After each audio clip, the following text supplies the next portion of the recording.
Hello, this is Michel Leviathan Sorbet and you are watching a new episode of Wojennik TV. Today I would like to present you a review of a game that I have already reviewed on our channel. So the question would be, why would I prepare a second review of a game which was already reviewed? Well, the answer is because today I would like to present you the solo mode of this game. During my previous movie, I have told you that I would like to prepare a dedicated movie which will explain how the solo mode of this game works and what are my opinions about it. So the game which I would like to present you once more on our channel is Donning the Purple. This is a game published in 2018 by Tompet Games. Its author is Peter Schanke Olsen, a Norwegian. The game is meant to be played by 2 or 3 players in the standard mode, but the game has a dedicated solo mode. So today I would like to explain how this solo mode works, how we prepare a game, what are its objectives, what are the differences between this mode and the standard 2-3 players mode. If you want to take a look at how the game works in its basic mode, I welcome you to check our previous review.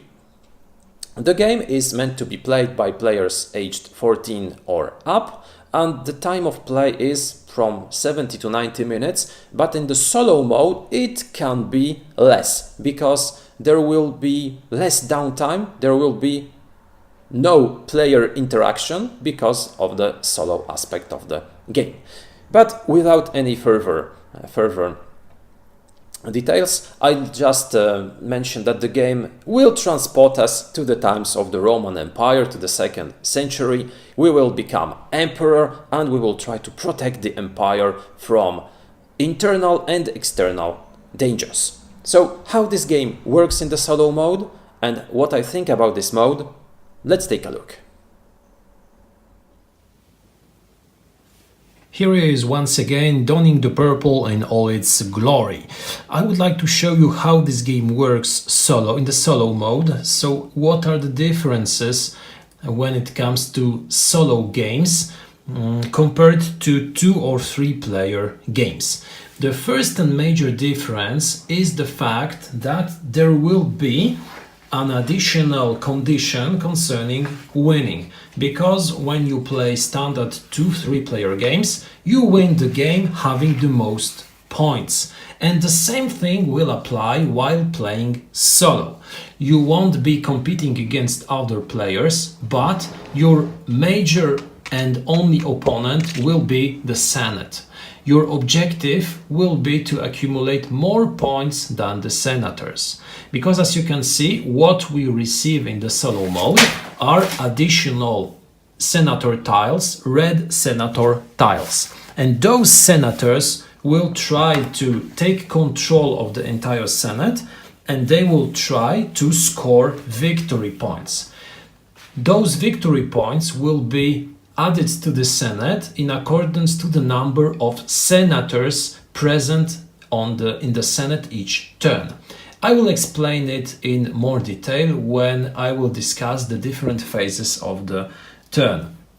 But I said that there are different victory conditions. So the victory condition concerning victory points is still the same.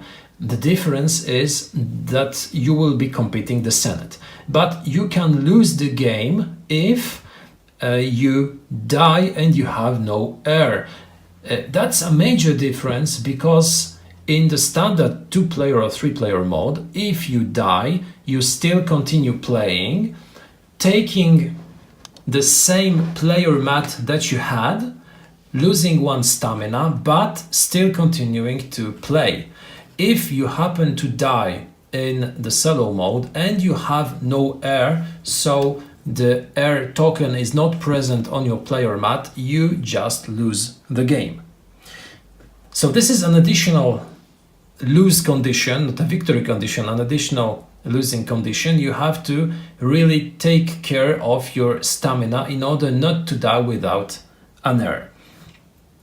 Apart from this, in order to win, you have to have more victory points at the game end than the Senate.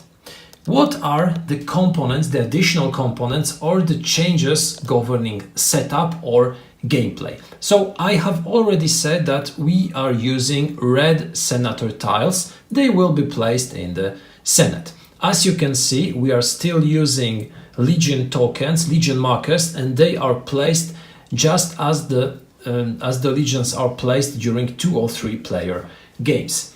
The difference governs, for instance, the grain price track, because as you can see, the grain price can never drop to 1. The minimum price of grain in solo mode is 2 units of gold. So that's a difference, because in 2 or 3 player games this grain price can drop up to 1. Here it's impossible. Another difference is that while playing in solo mode we will always be using the player mat with the emperor starting role. It's of course possible to play with another player mat, but you will always start the game not with the air token, not with an additional senator in the Senate. You will always start as emperor, controlling the emperor mat. And your main objective will be to remain emperor during the entire game.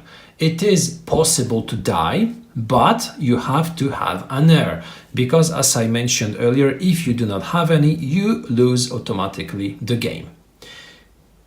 At the game start, you also have a different number of gold tokens, because you start the game with 20 gold units. In the standard game, 2-3 player games, the emperor starts with 10 gold units. So here you have the double. Another important difference, which has quite a big impact on the game, is the fact that you start with 10 stamina tokens.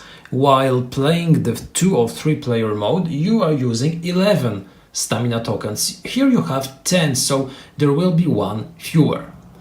What is also important is that when playing in solo mode, you should remove from each of the playing decks cards with the 1 symbol, indicating that those cards should not be used in solo mode. So we have some cards in the event deck, in the plot deck also, which should be removed before game starts. The same governs hidden agendas, and while the rules do not specify that we are still using hidden agendas in the solo mode, we do have some cards with the 1 crossed, so by pure deduction we can understand that we should be using also hidden agendas during solo games, so we still get to receive positive or negative points at the game end according to those agendas. We will be taking only 1, and the Senate won't receive any. Apart from those differences governing setup, we do not have any other changes concerning, for instance, the number of playing tiles or units present on the board, but there will be some subtle differences during gameplay in almost each of the phases. So how the solo mode works? The solo mode works very similarly to the way that we play a standard 3-player game. Some differences govern phase 1, because in this phase, when we are placing new enemies on the board, the first thing that we do is adding senators to the Senate. We will be always adding 2 red senators to the Senate. Those senators, as you can see and as I said earlier, will try to take control of the Senate. The more senators will be present in the Senate, the more points your virtual opponent will score each turn. So our objective will be to assassinate those red senators or to get rid of them while using other actions. In phases 2, when you harvest grain and you draw cards, there are no changes. You still have to you still have to draw cards from the event deck and get rid of some dangers or apply the conditions written on the cards. You still have to harvest grain in order to feed the population because you are the emperor and this is your obligation to do so. But there is a change concerning phase 4, so when you execute your actions. While playing a 3-players game, the emperor has the possibility to do 3 actions. While playing in solo mode, you can take up to 5 actions, so you really have more options. This is majorly because the fact that while playing solo, you are unable to copy any action from any opponent. The senators will only be present in the Senate. They will not be taking any actions. So you have 5 actions using your stamina discs. It is easy to calculate that having 10 stamina discs at the beginning of the game will enable you to play 2 full turns using 5 discs each year.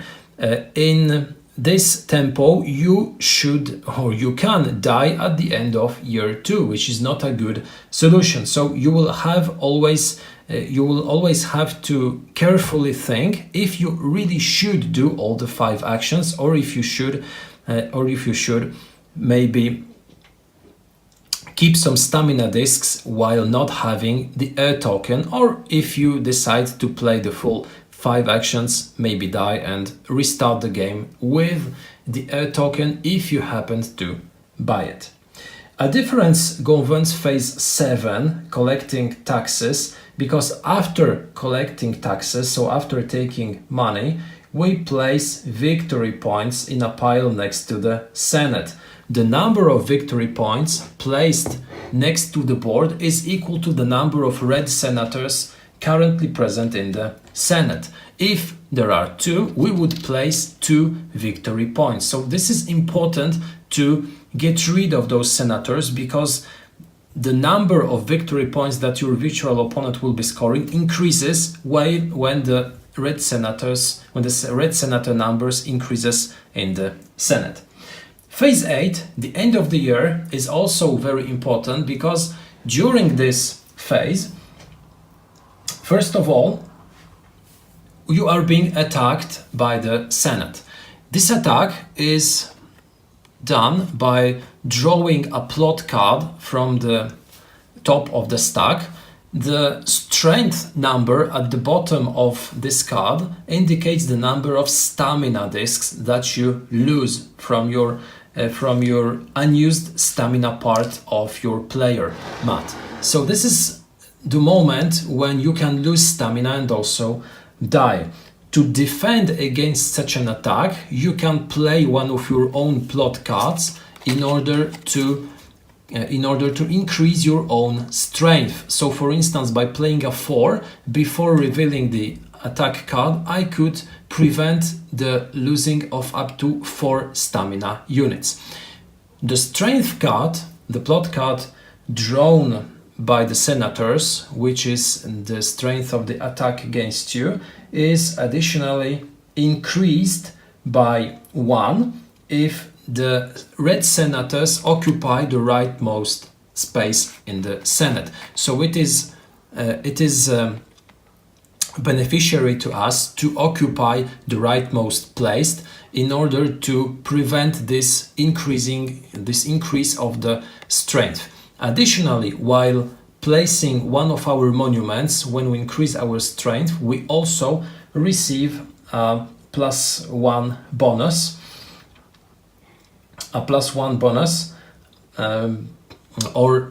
We can subtract 1 from the card drawn thanks to our monument. So this doesn't apply if we are using the advanced side of our board, because we can play also in solo mode using the advanced side of the board. And if you happen to have less strength defending with your card than the attacking card, you will have to lose stamina.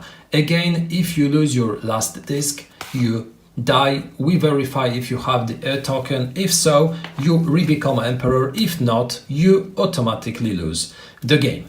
The game is played as in the 3-player mode in 4 consecutive years, and at the end of year 4 we verify the number of victory points acquired by the Senate. Having the controlling the Senate, so having the rightmost senator, grants 1 victory point. Normally it's 2, here it's 1. We grant victory points as in the standard mode also for your hidden agendas which you managed to accomplish, and we check if you have accumulated more victory points than the senators. If you manage to achieve such a result, you win the game. What is also important is, as I said earlier, the grain price in the solo mode cannot drop to 1, so it is more difficult to feed the entire population. Additionally, it is also more difficult because while combating the enemies present on the board, you can only roll 4 glory dice after each battle. Normally, while you play the 2 or 3-player mode, you can roll even more. If you happen to destroy, for instance, 5 enemies, you can roll 5 glory dice. Here in the solo mode, the max is 4. Even if you defeat an army consisting of 7 enemies, you will only get 4 dice. So it is harder to acquire more money. It is harder to retrieve stamina tokens, which are extremely valuable in the solo mode. That's it when it comes to the rules governing the solo mode of Donning the Purple. Now I would like to tell you in a few words how I find this mode, if I enjoyed playing it, and is it worth trying if you are a person who likes to play solo games. I have often underlined in my reviews that I really like solo games. I love games where we have also a solo variant, which enables us to play a game solo. And Donning the Purple is not an exception. So I was really glad that the game included such a variant, because it is always fun to play the game in such a way. Many games have solo variants which change a lot of mechanisms in the basic game, which sacrifice some mechanisms in order to enable solo play. In Donning the Purple, what is worth mentioning is that the game really plays almost the same way as in the standard 2-3 players mode. So you will have almost all the things that you have in the standard game, and this is great because the way that the game works in 2-3 player games is excellent. If you have all these good things in a solo mode, this means that the solo mode was well designed. At the same time, there are really few differences, there are really few additional mechanisms used. You play against the Senate, you receive additional senators, additional red senators, you have some minor tweaks, you have to defend against regular assassination attempts, but apart from this, you really have almost no additional mechanisms, and still the game works really fine. And this is great. So I really appreciate the way that this solo mode was designed, because it is a very minimalistic design, but in the positive sense of this word. The designer decided not to create a monster variant with huge additional rules, additional components. It's a very smooth, a very elegant, and a very intelligent design. The basic mechanisms were such interesting ones that really the additional solo ones are just an addition and not a big replacement. What you lose is the copying ability. This is something which is a great thing in the basic game. You won't have this in the solo mode, but it is really understandable why. Even without it, the resource management aspect, which was crucial in the standard game, is even more important in the solo game. You will very carefully have to plan how to use your stamina discs, because the additional losing condition, saying that if you die without an air you lose, is a game changer. You really have to very carefully use your stamina discs.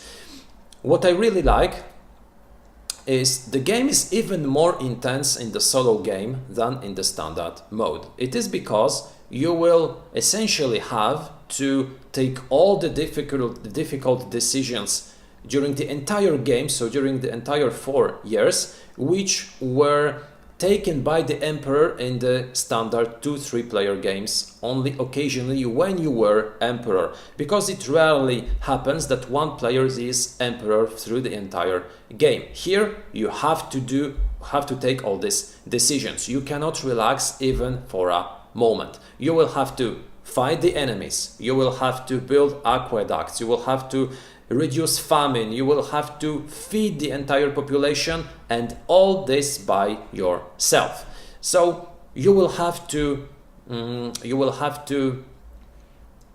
think ahead, you will have to carefully use your resources, you will have sometimes to make difficult decisions. So you will have to concentrate on a part of the board, because your pawn will not be possible to be everywhere. And this is a thing that will be most striking during gameplay, because while playing with 2 or 3 players, you can cooperate, you can take care of one part of the board while other players take care of the other. Here it's impossible, and you cannot be everywhere. You will have to anticipate the most dangerous possible moves by your opponent, by your virtual opponent, and you will have to react to them. Even so, if you manage to stop the enemies, there is still the interior danger, so the Senate, and it can be a very dangerous one, because if you do not defend, if you do not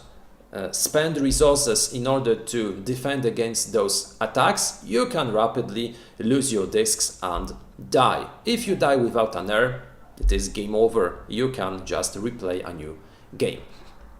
What is also a good idea, a good decision, is the fact that you can suit the game's difficulty level to your expectations. You can increase this level, or you can reduce it if you find that the game is too hard. So you can start the game with 1 additional stamina disc. You can reduce the number of stamina discs. You can also, for instance, change the number of enemies which appear each time on the board. The game will play very similarly, but you will rapidly feel that it is easier or harder. So you can control the difficulty level and suit it to your gaming style, or if you happen to find the game too easy, just to augment the difficulty level if you manage to master the solo mode and you win a streak of several games. What is still an issue is the randomness, because I said in my previous review of the standard mode that if some random events happen, you just can be unlucky. You can lose estates, you can be forced to move against opposing armies located in a totally different part of the board where your pawn is located. You can have very bad events, a streak of very bad events. You can also draw forum cards, which will not be very beneficial during solo play. The most crucial part of donning the purple in the solo mode is managing your stamina discs. If you do not draw any forum cards which enable you to retrieve stamina discs, you will have to rely on destroying enemies and retrieving discs because thanks to prestige die. If you fail to do this, you will probably die, and without an heir, you will lose the game. So the game will be very intense. It will be all about decisions which you will have to take. It will be full of agonizing moments when you will have to make some sacrifices. Your pawn won't be everywhere, so you cannot defend against all the enemies appearing on the board. You will always have difficult questions and you will sometimes fail to find the answers. If I have enough grain to feed the entire population, if I have enough troops to repulse those barbarians around my last regional capital, do I have enough money? How to retrieve stamina discs? All those will be a part of the solo mode. And I like it, I love it. Donning the Purple is a brilliant design, a very good game, both to play in a 2-3 player mode and to play as a solo game. So if you like solo games, intense solo games, games where you will have to carefully plan, manage your resources and to live through an interesting game, this could be an excellent choice, especially if you like the Roman setting, which is very much felt during plays. This was Donning the Purple by Tompet Games, the solo mode. I hope you enjoyed this video. I invite you to return to our channel in order to watch other reviews. We have reviews, unboxings, we have also some top 10s. I wish you a very good day and see you next time.